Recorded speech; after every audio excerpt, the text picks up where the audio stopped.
Hi guys, it's G-Economics here, and I hope you've had a great half term, but I hope obviously that you've been working hard over the half term, doing plenty of revision. During the half term I have managed to read this book. I have mentioned this before, so this is Mervyn King's book. It's called The End of Alchemy, and it was great over the half term break just to have a little bit of time to have a read of this. Now, I want to just read two little excerpts from it to you because it relates to this section of extract 2, which talks about savings, particularly moving from poor countries to the rich countries. Now, obviously, you wouldn't automatically and logically think that that would be the way in which these money flows, the capital flows, would be moving. And Mervyn King writes about this in his book. So there are just a couple of little things I'd like to just leave with you with regard to this particular extract. And I think this is potentially something that you might be able to incorporate into an answer if you do get something on this in the exam. So Mervyn King says this: when the world economy is functioning well, capital normally flows from mature to developing economies where profitable opportunities abound, as happened in the late 19th century when Europe invested in Latin America.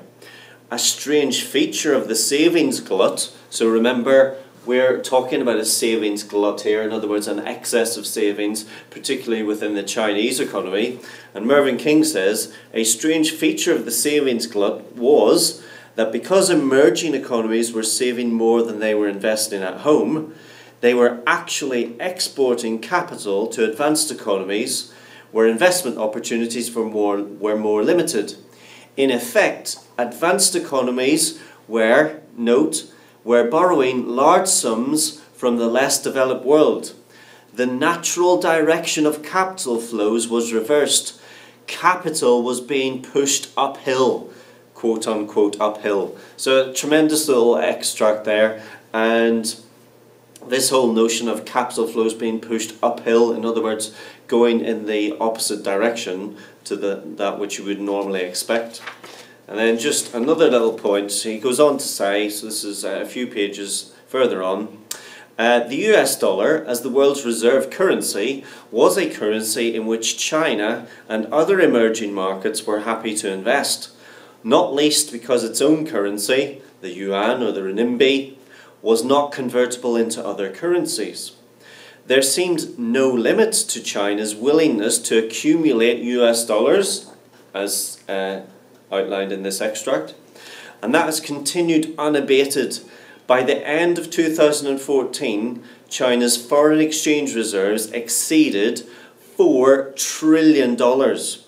So the dollar remained strong, which we can relate to this extract, and it was the fragility of bank balance sheets that first revealed the fault lines, which is into a little bit of other stuff that he's talking about here.